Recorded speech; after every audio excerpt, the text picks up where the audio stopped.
हाय नमस्कार, मी Mohini. Welcome to my channel. मस्त बाबांनी ड्रॅगन फ्रूट आणलेले संध्याकाळी आणि वर्षा आणि कार्तिकचा खेळ चालू होता. ते लोक मस्त मजा वगैरे करत होते. ह्यांनी आणलेलं मटण, म्हणजे आम्ही दोघंच गेलेलो मटण आणायला. 1 किलो मटण आणलेलं आणि इथे मी इथे किचनमध्ये काम करूच तर हे दोघं मस्ती करत होते खूप वेळ. तो तिला म्हणत होता की मला फक्त फिरव फिरव फिरव, आणि कार्तिक एकदा मागे लागला तर काय खरं नाही. मग ह्यांनी मला हळद मीठ लावून दिलेलं. मग मी त्याच्यात आलं लसणाची पेस्ट टाकली, रेडीमेडच आणली कारण खूप गडबड होती. दालचिनी, खडे मसाले आणि ही मटणची रेसिपी अशी आहे की हे बॅचलर लोकांसाठी आहे, पटापट होऊन जाईल. आणि गावी तर तुम्हाला माहिती आहे किती घाई असते, म्हणून हा शॉर्टकट प्रकार आहे मटण रस्सा करण्याचा. ह्याच्यामध्ये खोबरं, लसूण आणि कोथिंबिरीचं वाटण, आलं टमाटरची पेस्ट अशी पूर्ण थोडं भाजून घ्यायचं आहे तेलामध्ये. तेल पूर्ण वर येऊस्तर. आणि मी ते वाटण टाकलं आणि मटण टाकलं जे मी मॅरिनेट करून ठेवलं होतं.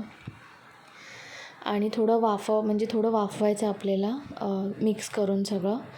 मला 10 मिनटं तरी आपण छान वाफवलं पाहिजे, 10-15 मिनटं. आणि पाणी एकीकडे गरम करायला ठेवलेलं मी. असं झाकण ठेवून असं थोडं चेक करत राहायचं थोडं मध्ये मध्ये. आणि मेन इन्ग्रेडियंट तर हे आहे डहाळं, त्याची मी पावडर करून घेतली आहे.